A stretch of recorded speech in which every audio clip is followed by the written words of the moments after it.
Washington, the volatile presidential election enters a fierce new stage this week when Donald Trump and Joe Biden hold their first debate, a television spectacle finally allowing Americans to witness the two antagonists head-to-head.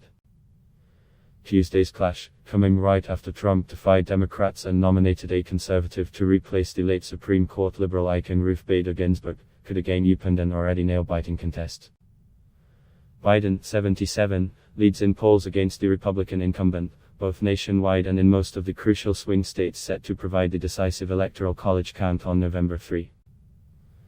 But Trump, 74, is campaigning hard, crisscrossing those battlegrounds on Air Force One while Biden runs a far lower profile strategy.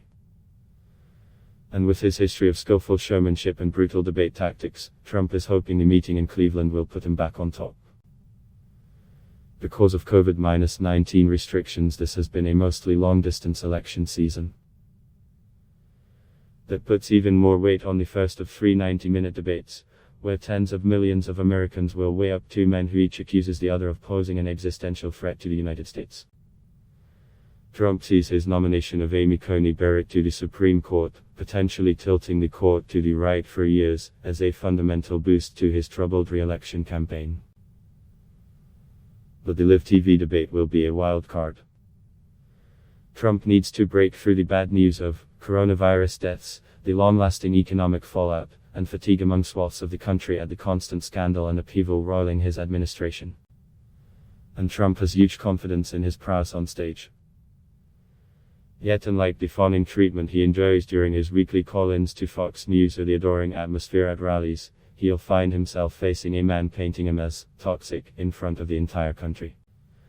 When Joe Biden walks onto the debate stage, it will be the first moment in 4 years where an American has the opportunity to confront Donald Trump for what he's done, Steve Schmidt, a Republican strategist turned outspoken Trump opponent, said on MS.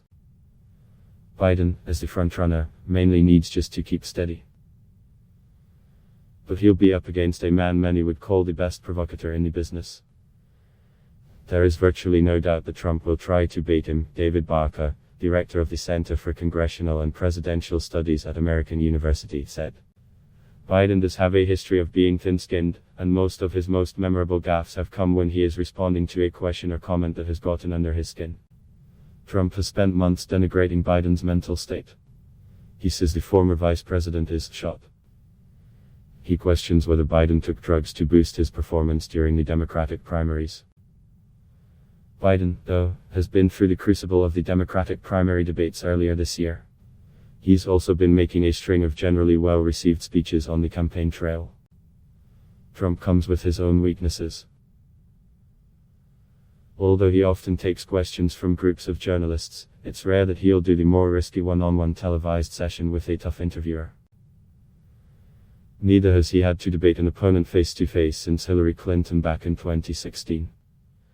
Normally, that first debate is the toughest for the incumbent, said Aaron Call, director of debate at the University of Michigan and co-author of Debating the Donald. When you're the president, you're kind of in a bubble, and historically that first debate usually goes better for the opponent.